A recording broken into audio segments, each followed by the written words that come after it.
there are a few different things that's been on my mind that I want to speak about because I'm like always just thinking. I'm always reflecting, on my experiences. I'm a very in tune type of individual. When I say in tune, I mean like in tune to myself, my energy, the energies of others. I'm just very in tune with that, and so my energy sometimes can be disturbed very easily, and which is why I guard it the way I do. Sometimes people say I can easily walk away from things. I can easily walk away from a situation.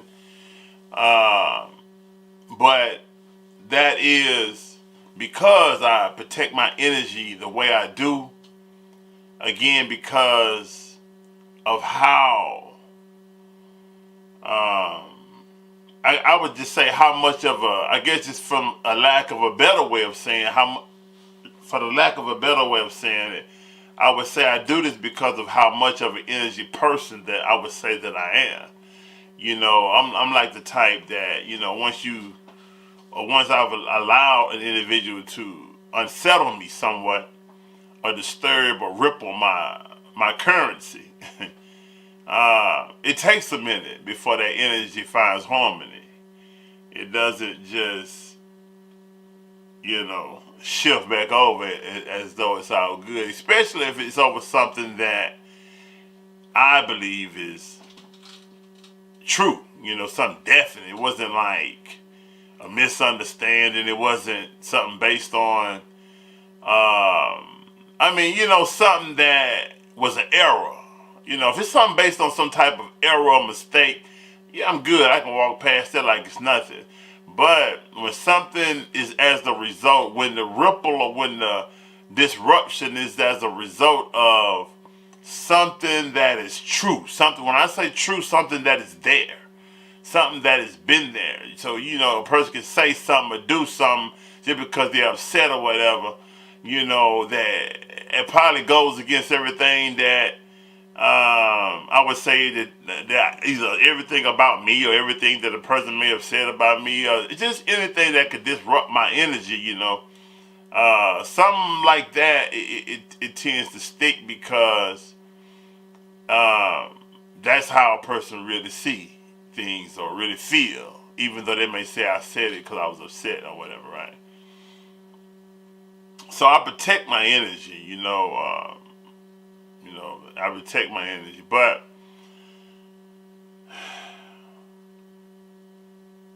I would say I'm going to talk about this one right here instead, because this has been a conversation and a talk that's been necessary and needed. It is one that is directed towards the brothers who have done time, brothers who've been on lock, as well as to the brothers out in these streets who have been and got out, or either brothers who haven't been yet and headed that way. But mainly, it is about the brothers who has been there and gotten out. As well as this conversation is directed to those who, those ladies particularly, who love those brothers, who love us brothers, who love brothers who have been in and come home from especially a long stint. That is a very unnatural environment. Incarceration, to be held physically against one's ability to move and do as one pleases and as one should as a human being and as a man, and to be subjected to some of the abnormal conditions and psychologies of incarceration is something that I think is taken lightly. The male is a creature that has been brought up in a type of culture, one, and two, the male is a creature that well, one, the male is a creature that has been brought up in a type of culture that says and male has to deal with their problem, has to not talk about it, has to not complain, has to not, talk about it or express it, because when he talks about it or expresses it, he's complaining, and he's weak. So that male has been brought up in a way to where he just consumes it, he holds it in, or he lets it out some other kind of way that isn't necessarily identifiable as that. I guess you could say that original issue that really created it, rather. What the frustration really is. It comes out differently. He expresses it differently than the way it went in. And I often say too, he has I believe that it's a part of his biological makeup as well, that men just function and deal with problems differently. We think on them. We figure them out, and we believe we have them beat and whipped, and we challenges it, and our natural makeup is to conquer it, and I think I believe that sometimes we need, if not each other, if not men needing each other, then we definitely need the help of loved ones, whether it be male or female, those close, those are truly concerned, to try to help us navigate through some of those things. Because for an individual who come out of a form of living that is totally contradictive against what society is. We have people like our women. Some of you all who've never been incarcerated, as well as some men, but mainly, I'm talking about women versus the male right now. So for the women who love these men, for some of you women, you have never been in a situation like that. So you have always lived and survived inside of the system. The way you think has been intricately like woven into the system. It's like the way you in the system are almost one in the way that you think. While an individual who has never lived in the system, who's always lived off the land, and especially end up getting incarcerated at a very young age and gets out at a very older age, and now this individual has made up his mind to function inside of the system, which becomes very challenging and very difficult, but he tries to make it appear easy. He's a man. And so, this is a very compounded and complex issue, because there are so many layers to this. There's so many underlining subject matters or factors that need to be peeled away and looked at and just thoroughly analyzed and discussed, because that is the only way this type of subject is really going to get the kind of justice that it deserves. So now, as I push forward into this conversation, one of the things I would say is this here, while moving forward, is that I believe that every man that comes out of that situation, if he done, I would say 5 years or more. I mean, it could be less than that, but definitely 5 years or more. That it should be a requirement that he is to see, or is to have to deal with, a psychologist of some sort. I'm not necessarily saying he needs any kind of medication, and that would be the last resort.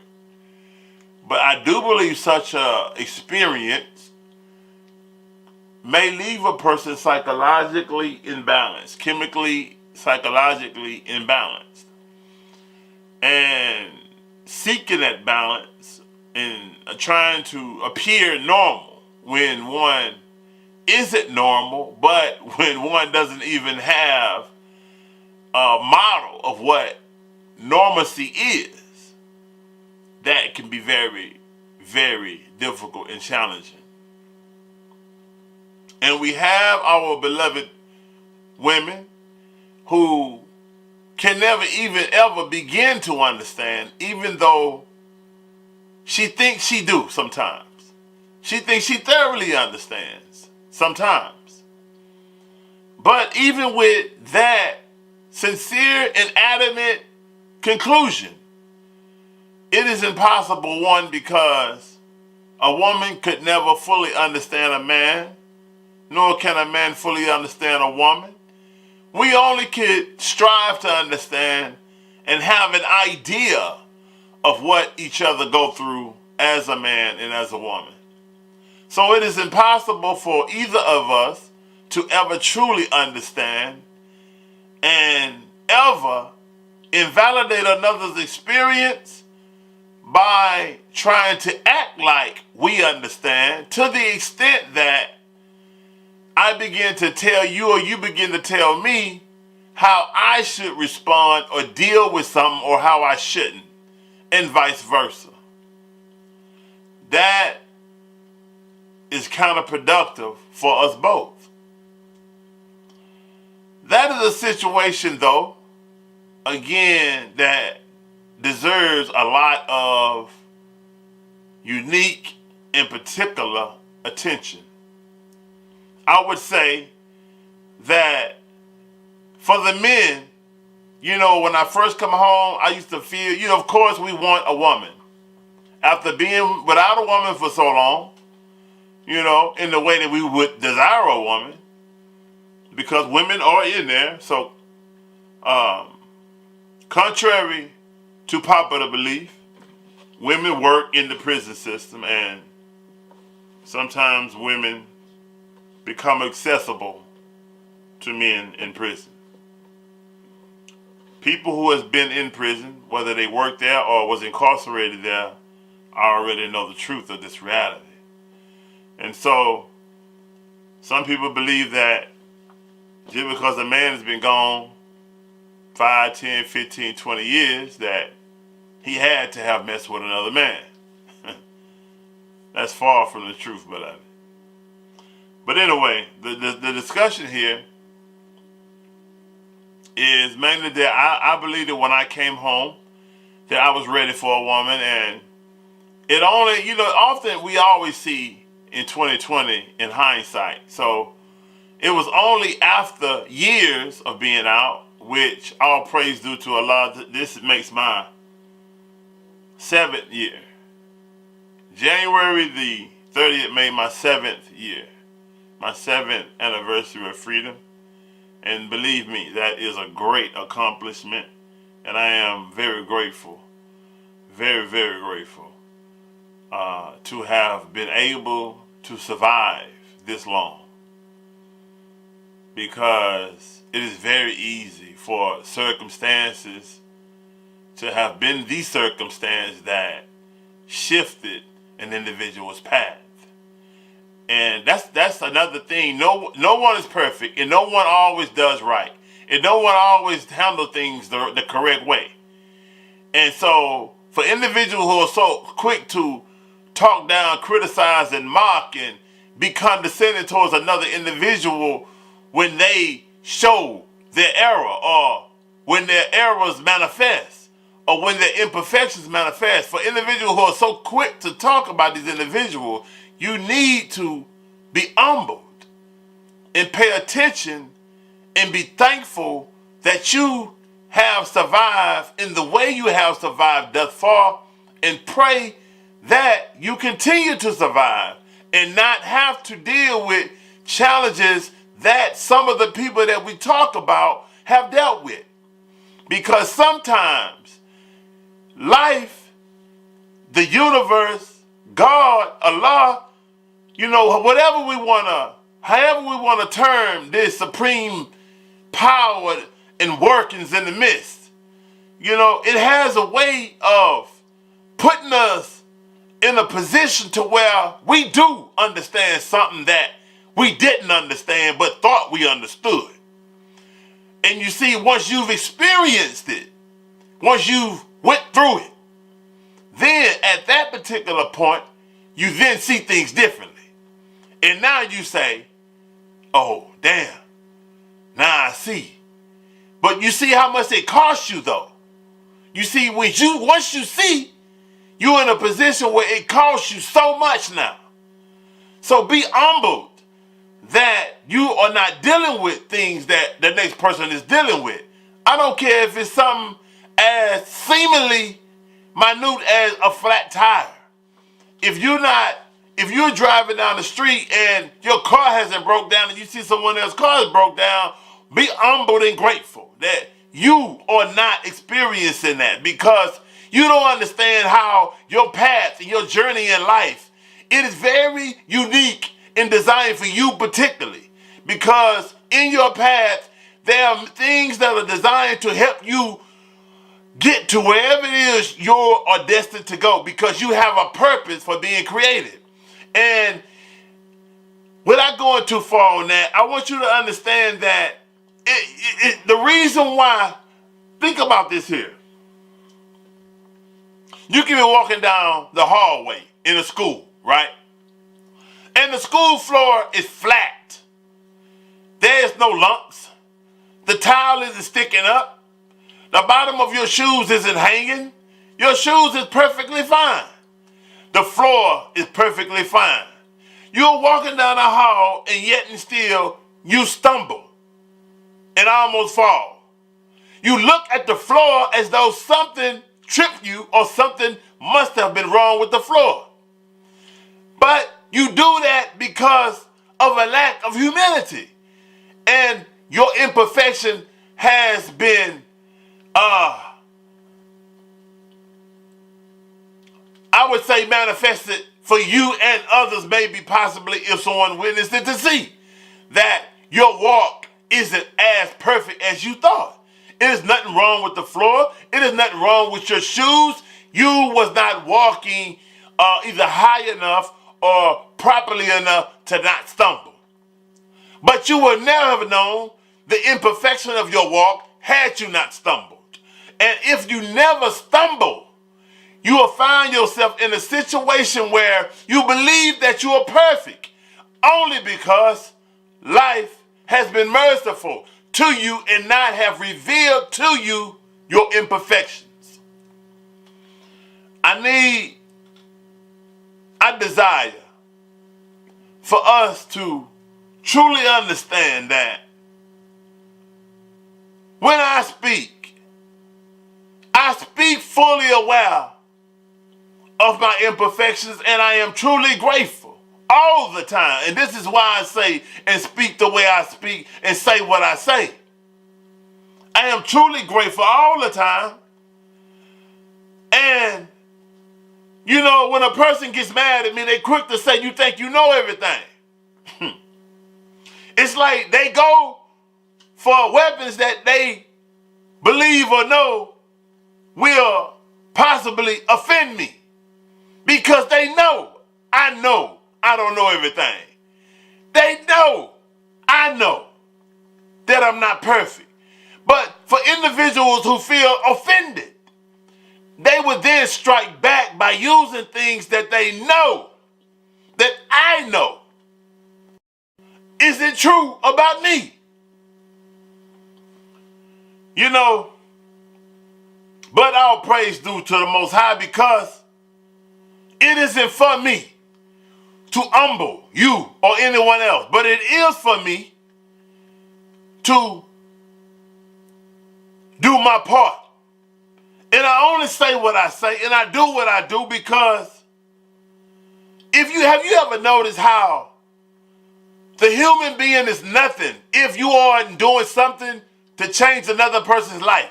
If you isn't doing anything to help another person's life be better or easier or happier, individual, no matter how much money you have, no matter how many people know you, you are nobody and you are doing nothing if all that you have and all that you are isn't beneficial to no one else. Haven't you noticed that? You see, I believe that everybody's divine purpose has something to do with making another human being's life better. So when you're looking at my life, and I do what I do, I believe that all that I've experienced and all that you've experienced, it would be in vain if you don't take that experience, if you don't take all that you've sacrificed, all that you've learned, and give it to those who have not yet maybe lost like you lost, cried as you cried, and been in the kind of pain that you've been in to help others. But instead you selfishly want to let them learn the way you learn. Let them get it the way you got it. Well, it may not happen like that. Because of your selfishness, you're going to learn some more. And you're going to suffer some more. And they're not going to suffer like you thought as a result of your failure, your remissfulness. Whoever the individual is. So when it comes to what I do it because I believe that it is my purpose to do so for a number of reasons that will later in some time, inshallah, will come out.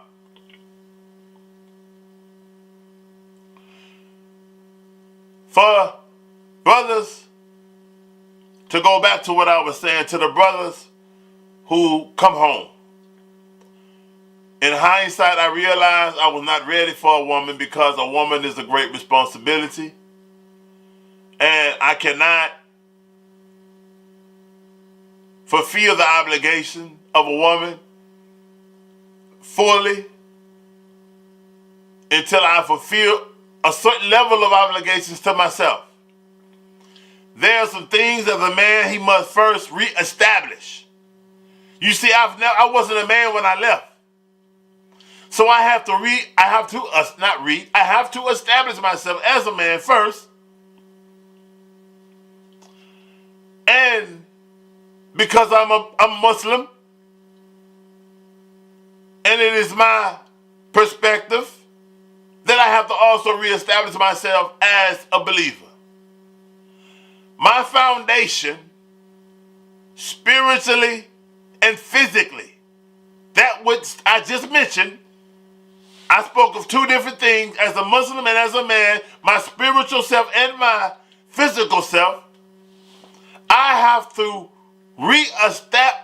establish those things before I am in a position to take on the responsibility of a woman. Why? Because a woman, by her makeup, by her divine makeup, is a test to your makeup as a man.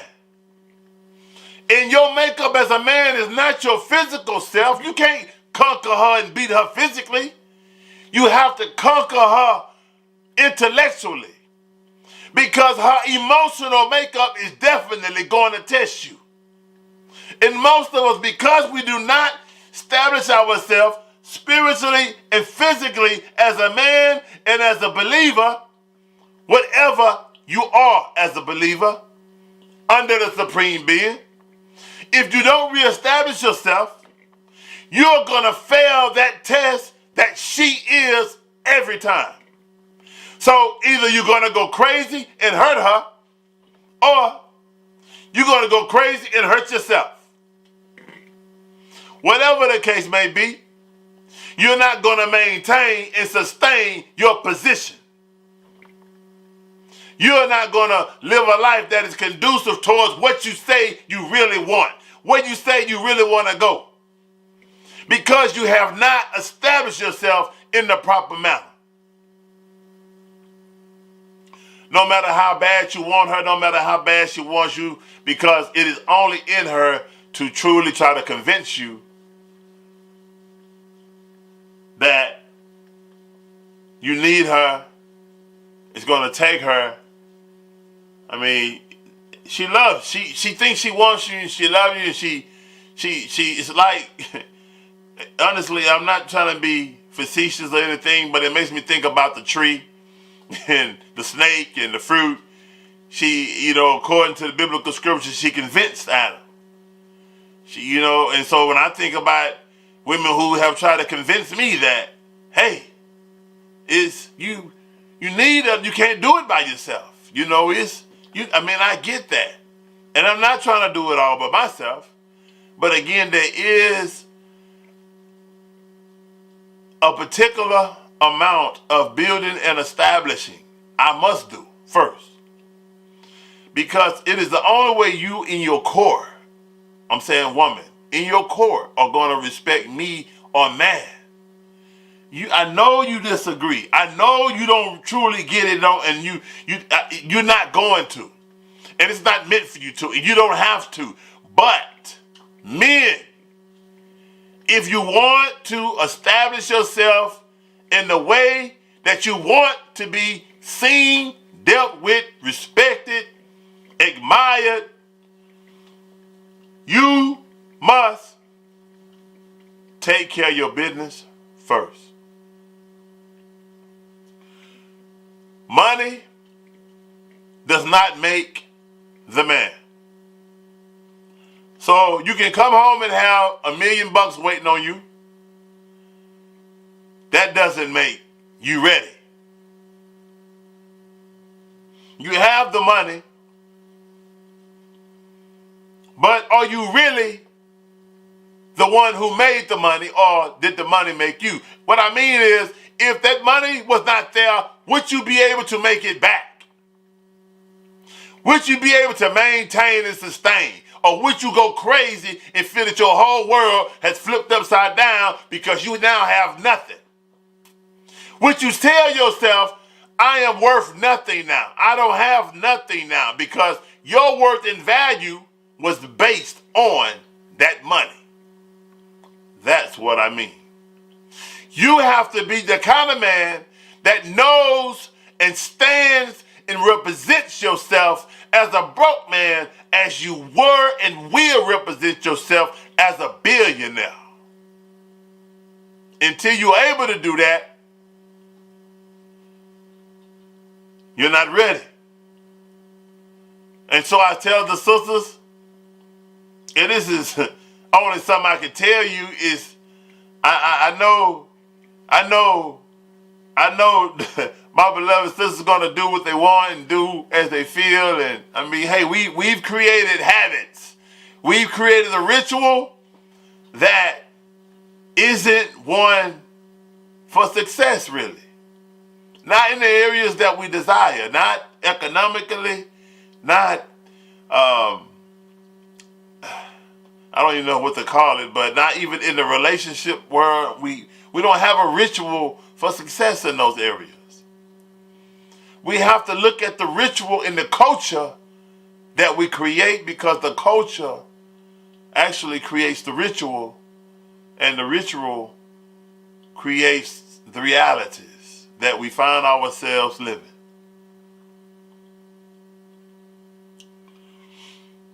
I know a lot of people would say, who is he? What you know, who gave him authority to, how the hell he gonna tell me what to do? He ain't got no degrees or this, that, and other, right?